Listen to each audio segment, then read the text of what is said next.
Y voy a hablar del empresario extractivo porque los liberales solemos glorificar la figura del empresario, y es lógico que así sea, porque hay un tipo de empresario, al que llamaré empresario creativo, que es tremendamente útil para el buen funcionamiento de cualquier sociedad libre que se precie.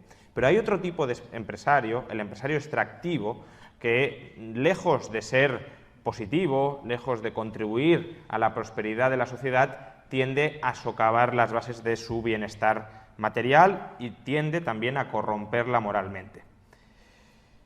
Básicamente, un empresario es simplemente un agente encargado de intermediar, coordinar o promover proyectos. Y sabemos que en cualquier sociedad hay dos formas por las cuales una persona puede conseguir sus fines. El filósofo Franz Oppenheimer hablaba de los medios económicos y de los medios políticos. Los medios económicos son los intercambios voluntarios, la cooperación voluntaria. Tú das, yo doy, intercambiamos porque yo salgo beneficiado de lo que tú me das y tú sales beneficiado de lo que yo te doy. Los medios políticos son los medios violentos, los medios coactivos, es esencialmente la rapiña. Y por tanto, una persona también puede enriquecerse y puede prosperar rapiñando al resto. Los intercambios voluntarios, los medios económicos, dan lugar a juegos de suma positiva. Las interacciones coactivas, el parasitismo, da lugar a juegos de suma cero o incluso negativa. Por tanto, aquí hay que introducir la figura del empresario.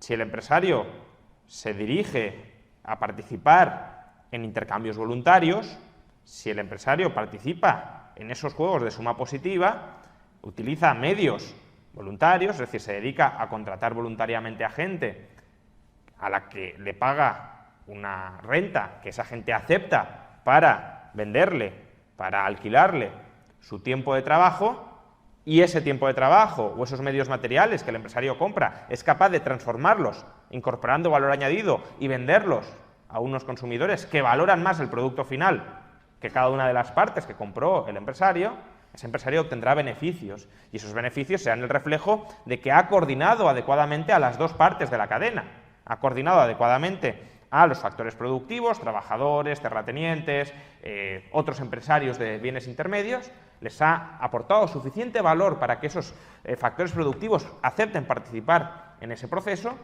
y a su vez ha coordinado a la otra parte porque les ha proporcionado un bien o servicio que valoran en mayor medida que el tiempo, los recursos que ha tenido que sufragar por el otro lado.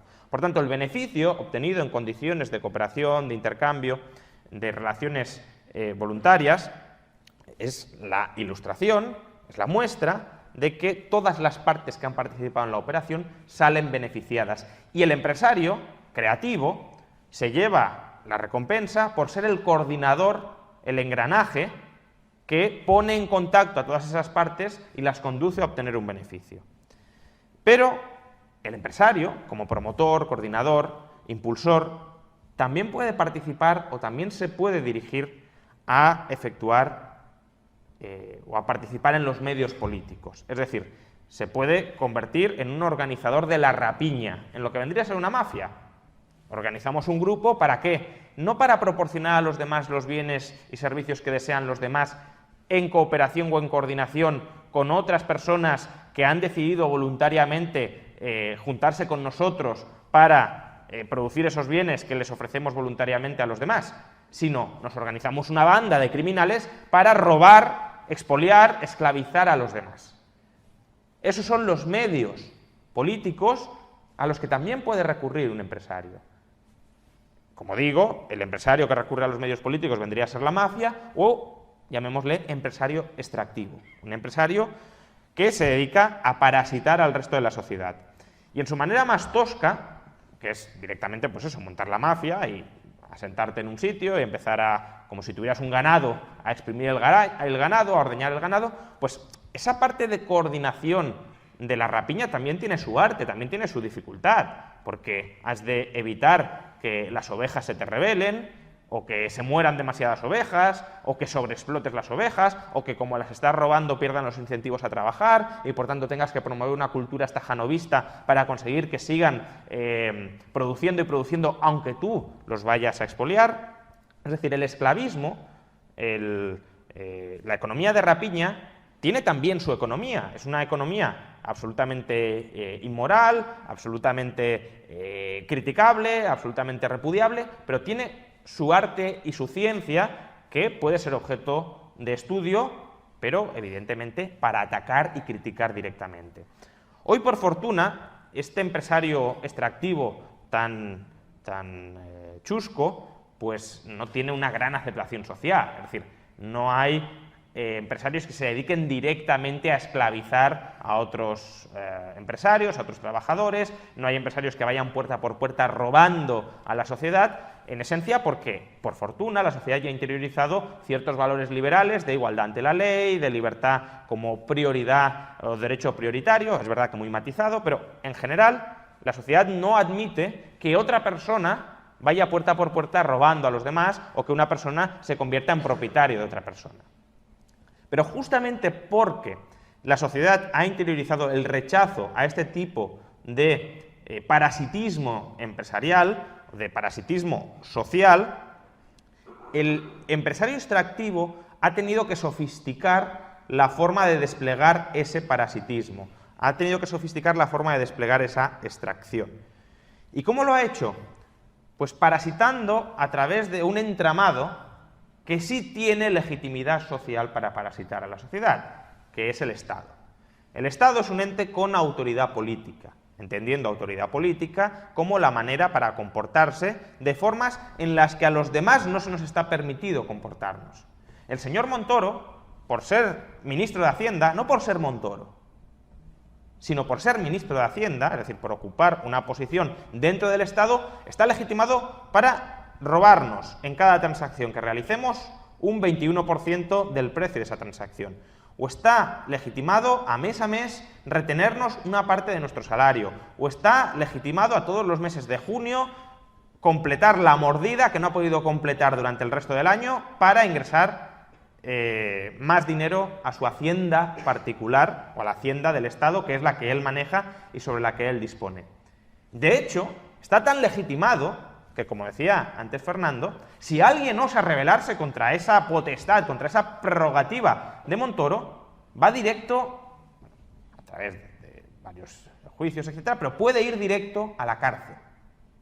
Es decir, si miramos fríamente la operación, lo que está sucediendo aquí es que un señor llamado Cristóbal Montoro tiene derecho a quitarte a ti la cartera y si tú protestas tiene derecho a secuestrarte y a encerrarte durante varios años en una habitación aislado del resto de la sociedad.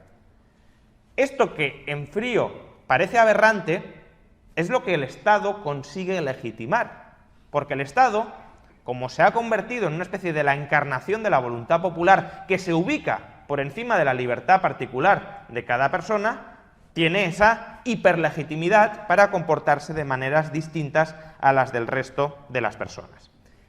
Y esto, en algunos casos, a algunas personas les puede parecer genial, porque gracias a esta hiperlegitimidad, por ejemplo, el estado de bienestar se llega a materializar. El estado de bienestar permite que, como también nos decía antes Fernando, cada cual le robe a su vecino una cantidad de renta, paguemos todos a escote una serie de servicios, redistribuyamos el coste y que aquellas personas que han contribuido menos o que no contribuyen nada, etcétera, puedan seguir recibiendo esos servicios aun cuando los otros no quieran pagárselos, simplemente porque el Estado impone que así tiene que ser. Por tanto, para un grupo de la sociedad parece que esta hiperlegitimidad del Estado para regular la sociedad y para imponerse sobre la sociedad de formas distintas, ya digo, a lo que tenemos permitido hacer el resto de los mortales, lo típico que se dice de que si cualquier persona se comportara como el Estado llamarías a la policía, porque es así, es decir, el propio Estado viola todos y cada uno de los artículos del Código Penal que él mismo redacta.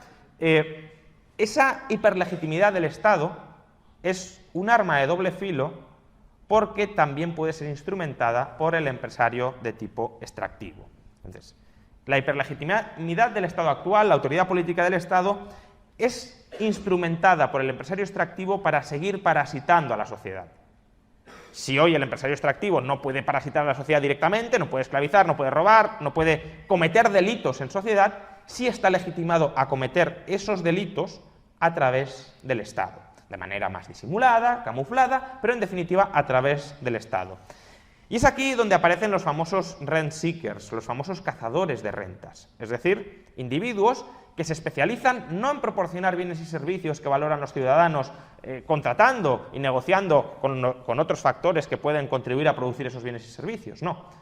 Son agentes que se especializan en cabildear políticamente, en buscar los resquicios legales para aprovecharse de los privilegios o directamente para influir sobre el boletín oficial del Estado para lograr beneficios propios.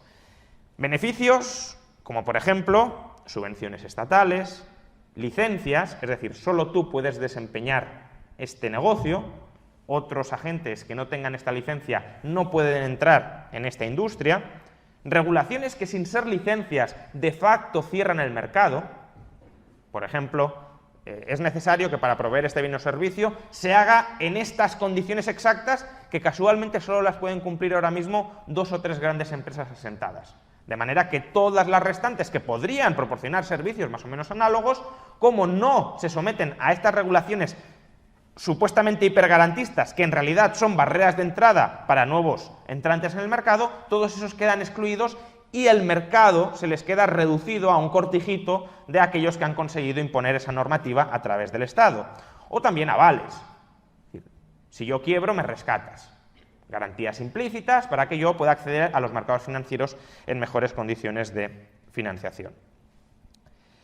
Por tanto, los rent seekers, los cazadores de rentas, que son la versión moderna del empresario extractivo, lo que buscan es atar privilegios a través del Estado para salir beneficiados. Y cuando esos rent seekers se organizan y se profesionalizan de una manera incluso pública y notoria para todos, los llamamos lobbies, grupos de presión. Pero los grupos de presión son simplemente la punta del iceberg de los rent seekers, es decir, ya es la culminación del despropósito de aquí tenemos una serie de agentes organizados para influir sobre el Estado en general en nuestro propio beneficio. Sin embargo, ya digo, no hace falta llegar a un nivel de profesionalización, de organización, de corporativismo tal como para que un rent seeker se transforme en lobby, para que existan cazadores de rentas. Cazadores de rentas los existen múltiples en la medida en que el Estado proporciona incentivos a que existan cazadores de rentas. ¿Y por qué a los políticos también les interesa que existan cazadores de rentas? ¿Por qué a los políticos les interesa que haya empresarios extractivos? Porque ellos mismos pueden salir beneficiados de que existan empresarios extractivos. El político es un agente que cuenta con autoridad política. Cristóbal Montoro, por ser ministro de Hacienda, puede comportarse, como os decía, de formas en las que todos los demás no tenemos derecho a comportarnos. Sin embargo, en teoría, el político no puede aprovechar, no estamos en un estado patrimonialista, no estamos en un estado personalista, en teoría, el político no puede aprovechar el poder político, la autoridad política de la que cuenta en beneficio propio. No puede, por ejemplo, Cristóbal Montoro, llegar y decir, te voy a cobrar un impuesto para quedármelo yo. En principio, eso no se puede hacer. Sin embargo, hay maneras indirectas de capitalizar este poder político. Hay maneras indirectas de monetizar este poder político. Por ejemplo, relacionándose con empresarios extractivos. Yo tengo potestad para encomendarte este contrato público, que va a suponer una transferencia enorme de dinero a tu empresa, y tú a cambio me colocas dentro de unos años en tu consejo de administración. Es un ejemplo de corrupción alentada por la existencia de empresarios extractivos, pero que el propio político favorece, porque el propio político tiene el incentivo de tratar de vender, de subastar, de enajenar parte de su potestad política a cambio de pingües ganancias que ha de conseguir de una manera más o menos compatible con la ley, es decir, más o menos compatible con el grado de reprobación pública que toleremos o aceptemos los demás. La prevalencia de cazadores de rentas, de empresarios extractivos, convierte a un sistema económico en un régimen mercantilista o neomercantilista, es decir, un sistema económico donde gran parte de las relaciones económicas, de las transacciones económicas, pasan por el Estado, están sometidas al Estado y son reglamentadas por el Estado en supuesto bienestar general, cuando en realidad no es más que el bienestar particular del político implicado en la venta de su autoridad política y el empresario extractivo implicado en la compra de esa autoridad política. Pero ese Estado neomercantilista, ese régimen neomercantilista, por desgracia tiende a corromper la propia sociedad en la que se implanta. En esencia, primero, porque si tú eres un empresario creativo que estás todo el día bregando con la competencia, con sacar nuevos productos, con satisfacer al consumidor, te resulta mucho más fácil, si tienes esa habilidad social, relacionarte con un político, irte a comer con un político, plantarle una mordida a un político, para obtener el poder de robar al resto de empresarios que están generando riqueza. Es decir, cuando tú creas un modelo de negocio que estás autorizado a robar riqueza a los demás, pues eso, en general, puede resultar mucho más fácil que esforzarte en crear riqueza sin recurrir al parasitismo. Pero es que además, los empresarios extractivos también tienden a desplazar a los empresarios creativos por un segundo motivo. Y es que a los empresarios extractivos les resulta mucho más fácil prevalecer en un mercado que a los empresarios creativos. De manera que incluso aquellos empresarios honrados que no tenían ningún interés, al menos instintivo o inicial, en parasitar a los demás, se ven de alguna manera abocados a este juego perverso. Porque si el empresario de al lado roba, si el empresario de al lado recibe publicidad institucional, si el empresario de al lado recibe algún tipo de prebenda del Estado, si yo no participo en ese mismo juego, estoy jugando con desventaja. Estoy jugando con una pierna rota. Y por eso, incluso el empresario honesto, el creativo, el que podría contribuir a generar riqueza para el resto de la sociedad, termina participando en la pomada, repartiéndose los privilegios, con el político, claro, de la autoridad estatal con la que cuenta la administración pública. Por tanto, el neomercantilismo, la prevalencia de empresarios extractivos, es un virus que hay que erradicar de raíz. Es una corrupción social subyacente, una corrupción económica absoluta que debe ser erradicada de raíz. ¿Y cómo erradicarla? Pues aquí, evidentemente, existen dos potenciales recetas o dos potenciales vías. La primera, que es la que estamos tan habituados a escuchar diariamente en televisión, es incorporando mayores controles internos en el Estado. Es decir, tratar de supervisar más claramente todas las operaciones que realiza el Estado para tratar de erradicar la concesión de cualquier tipo de privilegio a algún empresario a cambio normalmente de algún tipo de contrapartida política para el gobernante de turno. Y desde luego el control, la vigilancia, la transparencia pueden ser herramientas útiles de control cuando el ámbito de actividades de un político es limitado y por tanto el número de actos políticos que tienen que ser controlados, supervisados, es muy reducido. ¿Qué pasa? Cuando un político maneja presupuestos de cientos de miles de millones de euros, cuando un político y toda su legión de burócratas subordinados tienen que regular hasta prácticamente el último detalle de alguna actividad económica, cuando los políticos además, por la naturaleza consustancial a su gestión, tienen un margen razonable de discrecionalidad política, por ejemplo, en un concurso público. ¿Cómo evalúas qué empresa merece más recibir esa concesión? ¿Esta, la otra o la de más allá? Hay un margen de indeterminación que es muy difícil valorar de manera objetiva. Cuando todo eso coincide, es imposible fiscalizar todas y cada una de las actividades de la política y de los subordinados de la política, o de los encargados de supervisar que el político no se corrompa, porque ¿quién vigila al vigilante? ¿Cómo sabemos que el vigilante no se va a corromper vendiendo también a precio de oro su, en última instancia, derecho a actuar políticamente? Porque él es el que da el visto bueno o lo deniega. Es imposible en un Estado tan gigantesco como el actual que el empresariado extractivo no prevalezca o no tenga una importancia crucial dentro de nuestra organización económica. De hecho, el país que se suele tomar como referencia de lucha contra la corrupción, de transparencia, de honradez a todos los niveles de la administración y de la sociedad, y es verdad que es un país en general más honesto, más transparente que el resto, es Dinamarca. Dinamarca encabeza el ranking de percepción internacional de corrupción. Es decir, es el país que es percibido internacionalmente por sus propios ciudadanos como el menos corrupto. Bueno, pues en Dinamarca, incluso en Dinamarca, algo huele a podrido. ¿Y por qué? Bueno, en 2005, un estudio que realizaron recientemente Daniel Lamore y Morten Menetze, en 2005 hubo una reagrupación municipal en Dinamarca. Esto que también se quiere trasladar aquí, es decir, que no haya ayuntamientos, por ejemplo, de menos de 20.000 habitantes. Entonces, en 2005 se reagrupan ayuntamientos de manera que como mínimo tengan menos de 20.000, como mínimo tengan 20.000 habitantes, y lo que hacen estos dos economistas es medir cuáles son las consecuencias en aquellos consistorios reagrupados frente a los no reagrupados.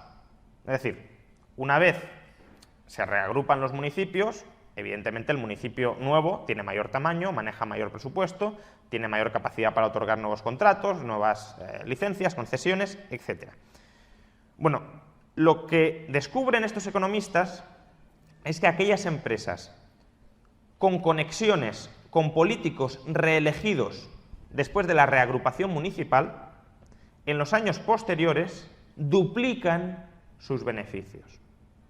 Es decir, estas empresas, y además los beneficios se incrementan especialmente en aquellas que tienen una mayor conexión con los servicios públicos, estas empresas recibieron mayor cantidad de favores políticos por parte de aquellos políticos que empezaron a manejar más presupuesto.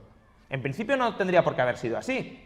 Si yo manejo más presupuesto, abro un concurso, y qué casualidad que el concurso lo ganan aquellas mismas empresas que ya lo estaban ganando cuando yo manejaba menor presupuesto y que además están vinculadas conmigo de alguna manera, por ejemplo, que mi hijo está en el Consejo de Administración, mi mujer está en el Consejo de Administración, etc.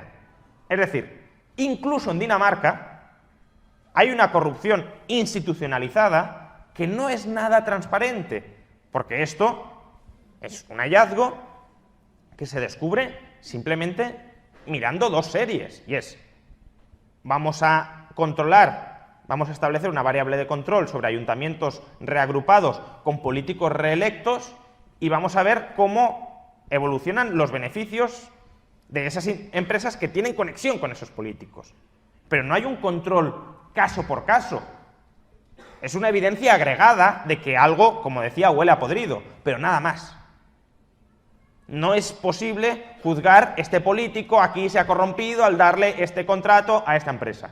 Simplemente parece muy sospechoso que se hayan producido estos hechos, porque además en los beneficios, en los municipios que no se reagruparon, es decir, que ya tenían más de 20.000 habitantes, o que no tuvieron políticos reelectos, esto no sucedió. Por tanto, la vía de pretender controlar toda actividad política para minimizar ese trato, esa relación con el empresario extractivo, no parece ser la más eficaz. ¿Cuál es la más eficaz?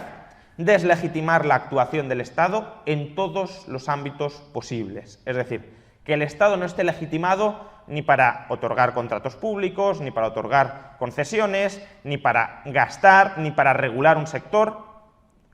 Es decir, quitarle al Estado su autoridad política para saltarse las reglas que no son de aplicación generalizada a todos los demás mortales. Restablecer la igualdad ante la ley también para el Estado.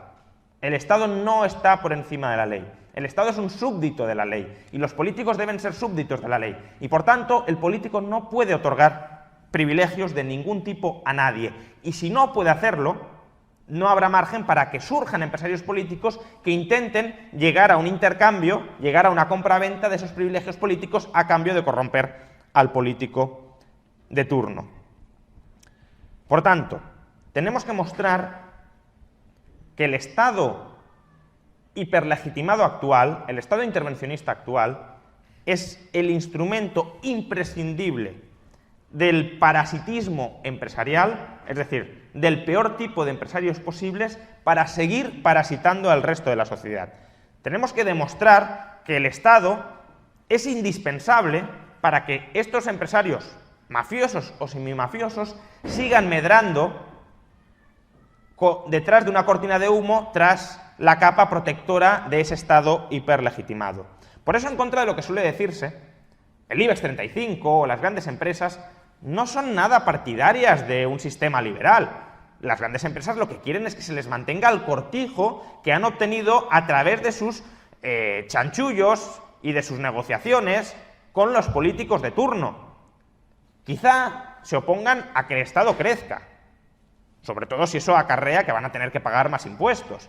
Pero desde luego no se oponen en absoluto a que el Estado mantenga su forma actual, o no se oponen en absoluto a que las regulaciones que a ellos les benefician desaparezcan. Y en cambio los liberales sí luchamos contra toda forma de Estado, también contra este Estado neomercantilista que privilegia a unos tipos específicos de empresarios. Los empresarios a los que podemos admirar son aquellos que prosperan sin conculcar las libertades de las personas, sin robar a las personas. Pero los empresarios que prevalecen bajo el paraguas estatista actual son empresarios de tipo extractivo. Por eso, como digo, hay que deslegitimar al Estado. Pero para muchos que se oponen a este Estado neomercantilista, pero que adoran el estado de bienestar, esta deslegitimación del Estado les horroriza. Porque claro, si deslegitimas el Estado para unas cosas, también lo estás deslegitimando para otras. Si el Estado no está legitimado a robarte, a regularte, a coaccionarte, no lo está ni para A ni para B.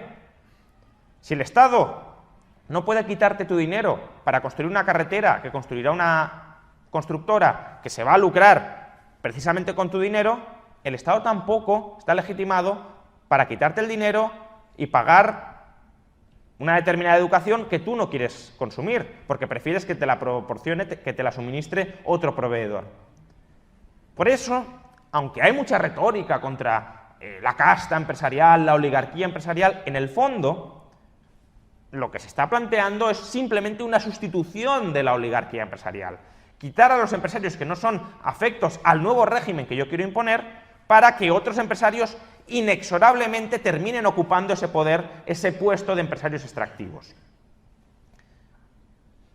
Y de hecho, la forma que tienen de compatibilizar su oposición al Estado neomercantilista y su defensa del Estado de bienestar, que tiene un mismo fundamento, y es la autoridad política del Estado, ya digo, para conculcar las libertades personales, es diciendo, es que el Estado neomercantilista no es fruto de la voluntad general.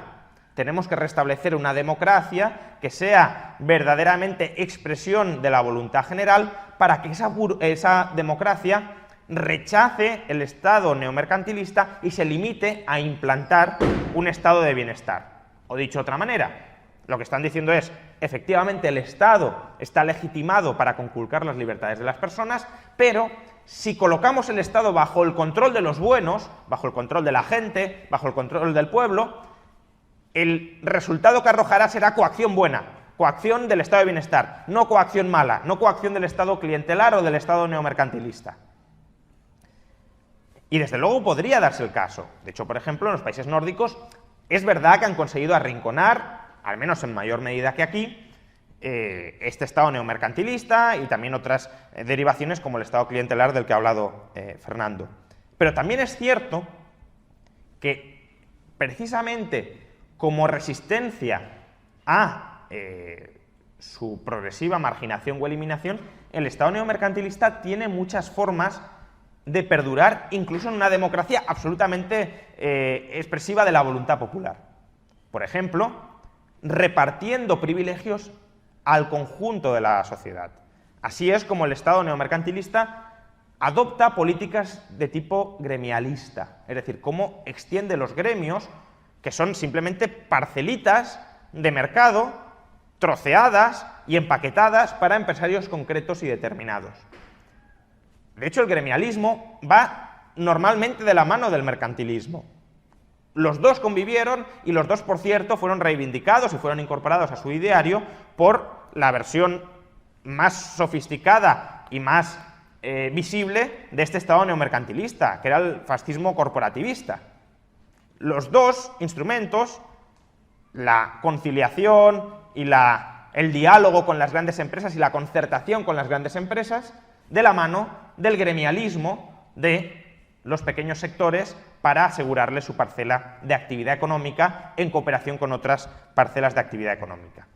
Y de hecho estamos viendo que el gremialismo sí está implantado en amplios sectores de la sociedad. Pensemos el sector del taxi, de los farmacéuticos, de los estancos, de pequeñas empresas que tienen su cuota de mercado porque hay una regulación que las protege o que dificulta que puedan entrar muchos otros competidores y que por tanto no quieren que ese sector se desregule, etcétera, etcétera, etcétera. Y el gremialismo es verdaderamente pauperizador y aterrador para los propios gremios, porque el gremialismo no solo supone protección para ti cuando estás dentro, también supone absoluta desprotección para ti si llegas a salir del gremio. Precisamente si los gremios son muy cerrados, como tú pierdas tu gremio, estás en la intemperie absoluta. Un mercado, en cambio, ofrece posibilidades múltiples. ¿Que yo no puedo trabajar de esto? Pues me dedico a trabajar de otra cosa. Sobre todo si es un mercado laboral flexible que te permite cambiar de empresa con absoluta facilidad. No tienes por qué tener un gran pánico, especialmente si has acumulado unos mínimos ahorros que te permitan aguantar entre empresa y empresa, o montar tu propia empresa directamente si no quieres ser un trabajador. El mercado libre te ofrece posibilidades múltiples. El mercado hiperregulado, contingentado y repartido entre gremios y entre empresarios extractivos bien afines con el poder político, es un mercado donde no hay libertad en absoluto y donde, por tanto, el que se descuelga lo pasa muy mal. Y por eso también la oposición social mayoritaria a que se liberalice el mercado. Porque claro, si se liberaliza solo una parte del mercado, yo pierdo mis privilegios y los otros no los pierden, o los pierden más tarde, o ya veremos si los pierden, y por tanto yo me quedo absolutamente descubierto. Por eso la democracia, como digo, no es en absoluto garantía de que este Estado neomercantilista y la proliferación de empresarios extractivos vaya a terminar. No digo que no pueda suceder o que no se pueda reducir mucho el grado de extracción de rentas que vivimos actualmente en España, pero desde luego, con un Estado tan gigantesco como el que tenemos y con una capacidad de mutación de los intereses neomercantiles tan grande como existe, es complicado que simplemente por voluntad popular consigamos utilizar el Estado para el bien, es decir, para el supuesto bien del estado de bienestar, y que no conviva con el evidente mal que es el Estado neomercantilista. Y por eso, insisto, la forma y lo que debemos reivindicar absolutamente es que el Estado es el instrumento preferido por los cazadores de rentas, por los empresarios extractivos, y que quienes luchamos contra el Estado también luchamos contra el mercantilismo. Y que de hecho el liberalismo, como oposición a la hiperlegitimidad del Estado, como oposición a la extracción de rentas del Estado, ya sea mediada o no mediada por empresarios, es la única forma de dejar de conseguir acabar con que una parte de la sociedad parasite sistemáticamente a la otra parte de la sociedad. Muchas gracias.